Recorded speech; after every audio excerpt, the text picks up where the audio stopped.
Indonesia tidak siap punya pemimpin sehebat Jokowi. Kita harus akui, Indonesia tidak siap punya pemimpin sehebat Presiden Jokowi. Tidak siap secara mental dan tidak siap secara politis. Politisi kita tidak siap, pers kita tidak siap, para aktivis kita tidak siap. Bahkan kalangan seniman dan budayawan yang kita anggap berwawasan luas dan punya perspektif kemanusiaan yang jernih juga tidak siap. Politisi kaget dan melihat hadirnya figur Jokowi sebagai fenomena yang langka di dunia perpolitikan di Indonesia. Politik itu kotor, tapi kok ada politisi bersih yang bisa masuk gelanggang.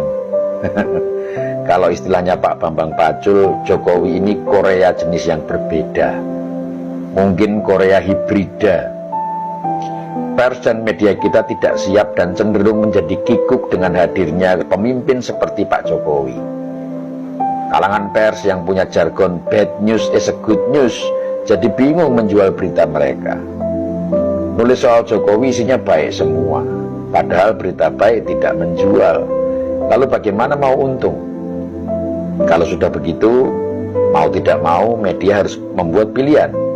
Jadi juru berita pesanan atau menyulap berita baik menjadi seburuk-buruknya. Para aktivis juga tidak siap menghadapi pemimpin seperti Pak Jokowi. Aktivis kan tugasnya mengkritisi. Kalau bahan yang dikritisi tidak cukup untuk dikritisi, lah terus mau mengkritisi apanya?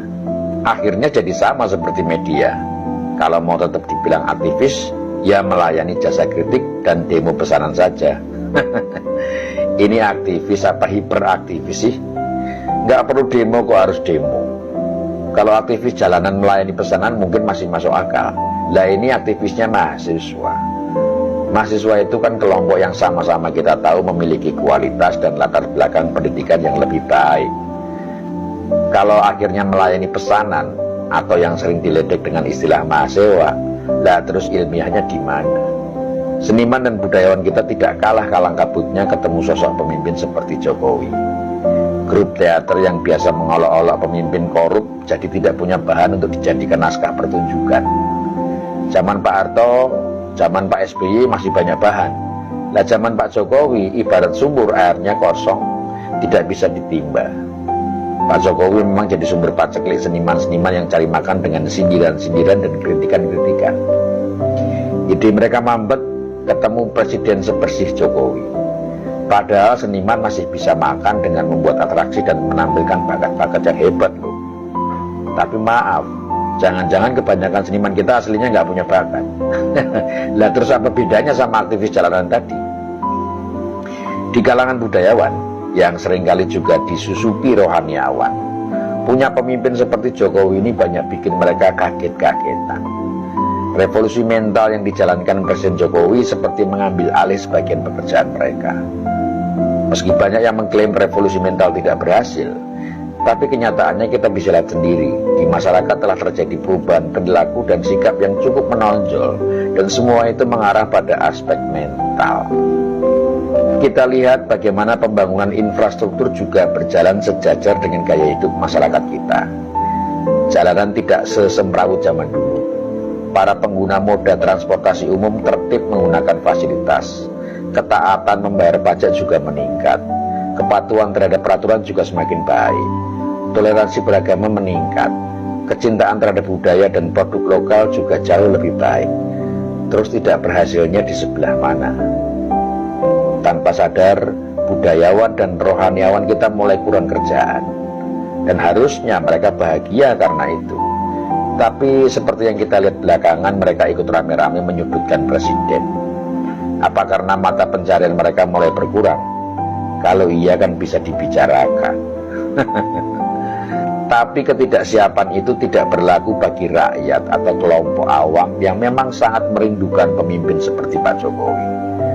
Sejak Pak Jokowi menjabat di tahun 2014 sampai hari ini, kepercayaan, kebanggaan, dan rasa cinta rakyat Indonesia kepada pemerintah, terutama presidennya, sangat tinggi. Rating approval hingga awal tahun ini masih di atas 70%. Ini tidak pernah terjadi pada presiden-presiden sebelumnya. Kalau kita lihat di media, saat kunjungan ke berbagai daerah, kita melihat masyarakat dengan tulus mengekspresikan kecintaannya kepada presiden. Dan fakta itu yang mau disangkali dan digerus oleh kelompok yang ingin merebut estafet kepemimpinan secara paksa.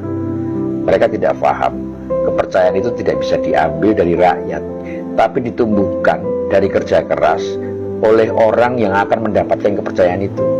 Dan Presiden Jokowi telah bekerja sangat keras untuk memajukan bangsa ini.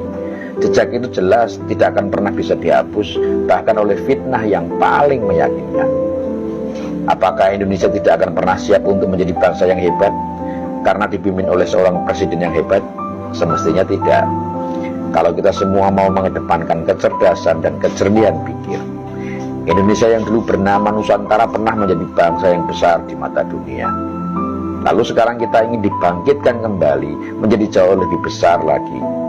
Tapi hanya karena segelintir orang yang merasa dirugikan karena kehilangan nafkah dan kekuasaan, lalu menghasut kita untuk melawan kebangkitan itu dan kita mau mengikutnya. Hanya mereka yang tidak peduli pada kedaulatan bangsa dan negara yang tidak ingin Indonesia menjadi hebat.